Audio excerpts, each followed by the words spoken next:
Dear students, 6th semester history lesson 6th video 2nd Paris शांति समझौता। इसके हमने पिछली वीडियो में सम्मेलन के उद्देश्य, सम्मेलन के लिए पेरिस का चुनाव, सम्मेलन में सहभागी, सम्मेलन की मुख्य समस्याएं और पेरिस शांति संधियां नाम से कुछ बिंदु पढ़ लिए थे। इस वीडियो में हम वर्साय की संधि पढ़ेंगे। इसके ऊपर इम्पोर्टेंट क्वेश्चन आ सकता है, आपका बड़ा क्वेश्चन। 1919 में ये संधि हुई। 5 संधियां अभी पिछली वीडियो में मैंने पढ़ी थी, उसमें सबसे इम्पोर्टेंट यही थी, सबसे महत्वपूर्ण यही संधि थी। जर्मनी की जो पराजय हुई थी उसकी जो कीमत है वो अदा की गई इस संधि के हस्ताक्षर करके।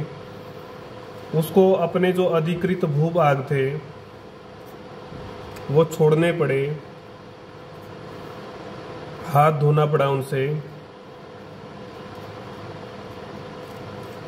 संधि का प्रारूप 7 मई 1919 को जर्मन प्रतिनिधियों को सौंपा गया था।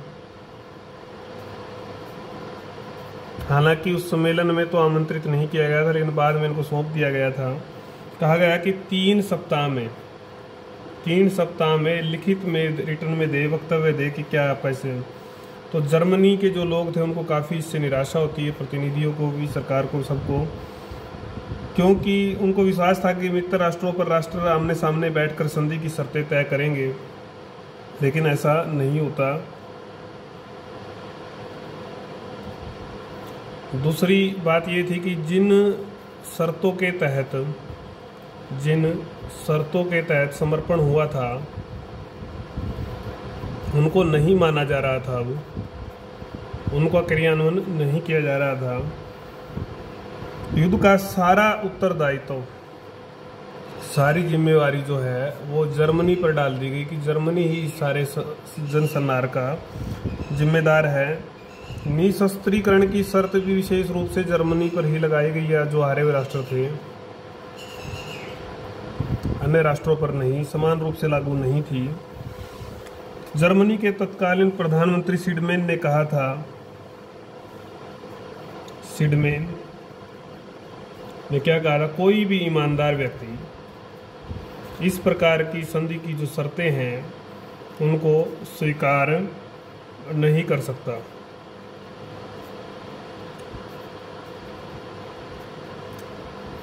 संधि के संदर्भ में जर्मनी के विरोध पत्र पर विचार करने के बाद संधि की शर्तों में कुछ सामान्य परिवर्तन किए गए।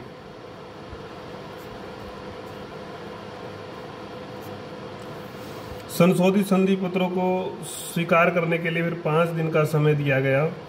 यह भी स्पष्ट कर दिया गया कि इस अवधि में यदि संधि स्वीकार नहीं की गई, शर्तें स्वीकार नहीं की गई, तो पुनः आक्रमण का सामना जो है करने के लिए आप लोग तैयार रहें। अक्षोभ हुआ, दुख हुआ, बड़ा समस्या का समय था जर्मनी के लिए। प्रधानमंत्री सिडमैन ने संधि को अस्वीकार करते हुए त्याग पत्र दे दिया। जर्मनी में नई सरकार का गठन हुआ। नए प्रधानमंत्री थे गुस्टाव बोर, न्यू आ गए, तथा हरमन मुलर विदेश मंत्री बने, जिन्होंने संधि को आखिर में स्वीकार कर लिया। 28 जून 1919 को हरमन मुलर प्रतिनिधि के रूप में विदेश मंत्री जो होते हैं वो और जोहान्सवेल हस्ताक्षर करने के लिए गए, तो उन्हें बंदियों की भांति रखा गया। बंदियों की भांति, कैदियों की भांति उनको रखा गया, हस्ताक्षर करवाए गए। हस्ताक्षर वर्साय के उसी राजप्रसाद के शीश महल में करवाए गए, राजमहल में हस्ताक्षर करवाए गए, जहां पर 1871 में फ्रांस को हराने के बाद प्रशा के राजा को फ्रांस का सम्राट घोषित किया गया था। तो अपमान का जो घूंट था वो आखिर में जर्मनी के प्रतिनिधियों ने पी लिया।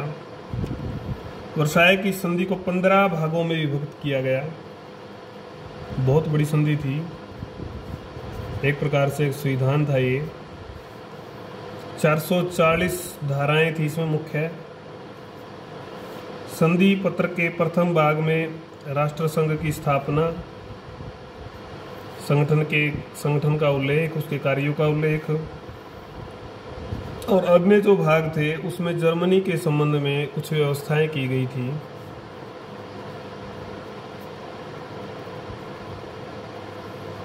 उनका वर्णन हम अगले बिंदुओं में करेंगे। तो पहला बिंदु है प्रादेशिक व्यवस्था। क्या है? प्रादेशिक व्यवस्था। जो प्रदेश थे उनको बांटना था, उनका विभाजन करना था। अल्सेस और लारेन जिस पे कब्जा कर रखा था जर्मनी ने, वो अब किसको चले गए? फ्रांस को उनको देने पड़े। ये पहला। दूसरा भाग जो है सार घाटी 15 वर्षों के लिए फ्रांस को दे दी गई। ये जर्मनी की खनिज पदार्थों से संपन्न घाटी थी। खनिज पदार्थ बहुत ज़्यादा थे यहाँ पर। यूपेन, मोर्सनेट, मालमेडी, जो जर्मनी बेल्जियम की सीमा पर थे, वो आखिर में बेल्जियम को दे दिए गए। जनमत संग्रह के आधार पर, जनमत भी ज़्यादा जनता जिस आधार जहाँ जाएगी उस आधार पर उत्तरी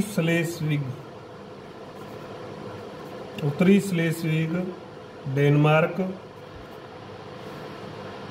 व दक्षिणी स्लेस्विग जर्मनी के पास रहने दिया गया।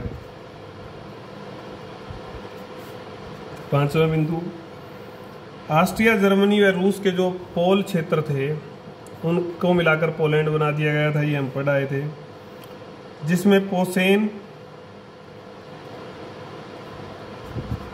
व पश्चिमी पर्शिया का क्षेत्र भी या भाग भी शामिल किया गया था। पोलैंड को समुद्र तट तक का रास्ता देने के लिए जर्मनी का डैंजिंग बंदरगाह राष्ट्रसंघ के संरक्षण में छोड़ना पड़ा। मेमेल का जो बंदरगाह था बाल्टिक सागर पर जो स्थित था, राष्ट्रसंघ को सौंपना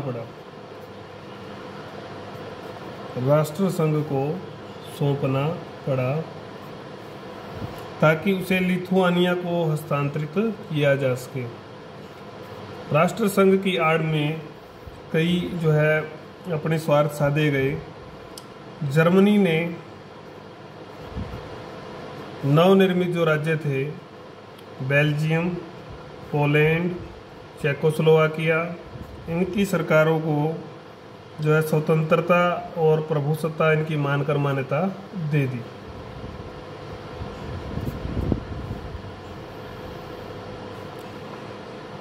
अगला बिंदु है राष्ट्रसंघ ने जर्मनी के समुद्र पार के सभी उपनिवेशों को अधिशेष पद्धति के अंतर्गत, उपनिवेश जो थे समुद्र पार के, अधिशेष पद्धति थी, अधिदेश पद्धति के तहत France, Britain, Japan, Austria, Belgium, दक्षिण अफ्रीका में बांट दिए। इस प्रकार जर्मनी को अपने विस्तृत उपनिवेशों पर सारे अधिकार छोड़ने के लिए विवश कर दिया गया। मित्र राष्ट्रों को अधिकार चले गए। इस पद्धति से जर्मन साम्राज्य का लगभग 12,50,000 वर्ग मील का क्षेत्र राष्ट्रसंघ के अधीन हो जाता है।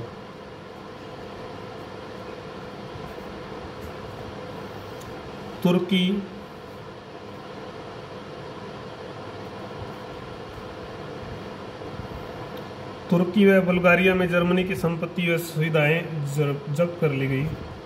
तुर्की व बुल्गारिया में जर्मनी की संपत्ति वह सुविधाएं जब्त कर ली जाती हैं। समुद्र पार रहने वाले जर्मन नागरिकों कंपनियों की सारी संपत्ति, अधिकार व हितों को रखने व बेचने का अधिकार मित्र राष्ट्रों ने अपने हाथ में ले लिया।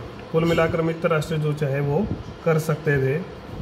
ब्रेस्ट लिटोवस्क की जो संधि थी के द्वारा जर्मनी ने रूस के बहुत बड़े भाग पर अधिकार करके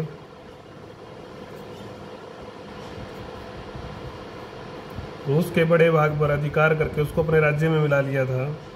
वर्साय की संधि के द्वारा इस विस्तृत प्रदेश पर एस्टोनिया, लैटविया और लिथुआनिया राज्यों की स्थापना कर दी गई।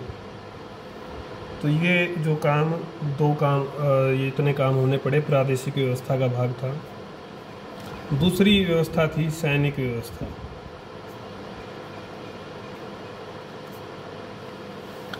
सैनिक व्यवस्था में ये तय किया गया कि पुनः विश्व शांति के लिए जर्मनी खतरा न बन सके, इसके लिए कुछ उपाय करने थे। कुछ प्रतिबंध लगाए गए, कुछ उपाय किए गए। वो क्या क्या थे? पहला, जर्मनी की जो सेना थी, सेना की संख्या अधिकारियों सहित 1 लाख निर्धारित कर दी गई। बहुत कम सेना कर दी गई। वायु सेना रखने पर रोक लगा दी गई।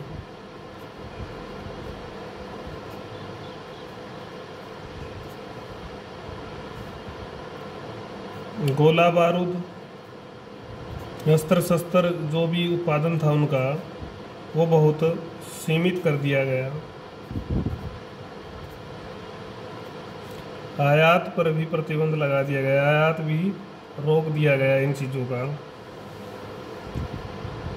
अनिवार्य जो सैनिक सेवा थी वो समाप्त कर दी गई।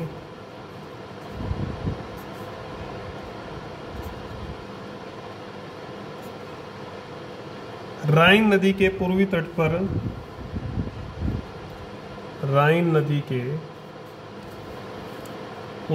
पर जर्मनी द्वारा जो किलेबंदी की गई थी, उससे उसको किलेबंदी को रोक दिया गया। पश्चिमी तट पर जर्मनी के सभी किलों को जर्मनी के जो किले थे, सभी किलों को तोड़कर उन क्षेत्रों का विसैन्यीकरण, मतलब सैन्यीकरण खत्म कर दिया, सैन्यीकरण समाप्त कर दिया, विसैन्यीकरण घोषित कर दिया गया। जर्मनी की नौ सैनिक शक्ति जो थी उसको भी सीमित किया गया। जल सेना की जो शक्ति थी उसको भी सीमित करने का प्रयास किया जाता है। 15,000 नौसैनिक,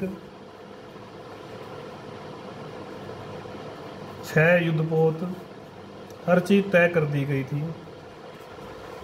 6 लड़ाकू विमान, 12 टारपीडो नौकाएं रखने की अनुमति दी गई। पनडुब्बी की अनुमति नहीं थी, पनडुब्बी नहीं रख सकते थे।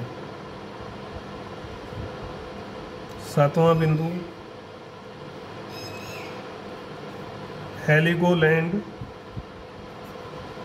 बंदरगाह की जर्मन किलेबंदी को तोड़ने का आदेश दिया गया।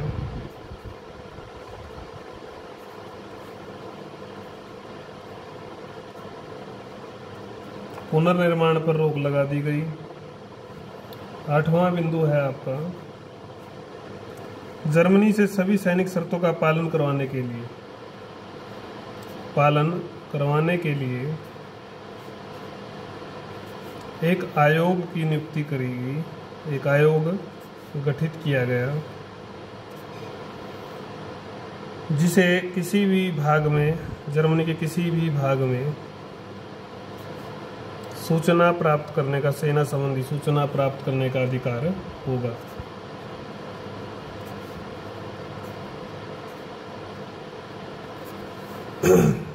तो ये आपने देखा, मुख्य रूप से हमने वर्साय की संधि को पढ़ा 1919 में जो हुई थी। एक तरफा संधि थी और जब सिडमैन ने इसको स्वीकार नहीं किया गया, त्याग पत्र दे दिया, तो गुस्टाव वेबर ने इसको स्वीकार कर लिया। बहुत बड़ी विस्तृत संधि थी, 15 भागों में विभक्त थी। इसमें कुछ व्यवस्थाएं की गई। पहली व्यवस्था जो थी प्रादेशिक व्यवस्था थी, इसके बहुत सारे बिंदु हैं, हमने देखे हैं। बहुत सारे क्षेत्रों को बांट दिया गया, तोड़ दिया गया, नए राज्य बना दिए गए। तो इस तरह से ये सारा चला। फिर सैनिक व्यवस्था में जो है खतरा ना बने, सेना की संख्या सीमित करना हो, चाहे गोला बारूद का उत्पादन बिल्कुल रोकना हो, किलेबंदियों को तोड़ना हो, ये सारे, चाहे इन सब आदेशों को पालन करवाने के लिए एक आयोग का गठित करना हो, ये सारे काम जर्मनी को कुचलने के लिए, जर्मनी को पूरी तरह से बेबस करने के लिए किए गए थे। अगली वीडियो में हम अन्य व्यवस्थाएं पढ़ेंगे और फिर जो संधियां थी उन बाकी जो संधियां, 4 संधियां बच जाएंगी, उनके बारे में पढ़ेंगे।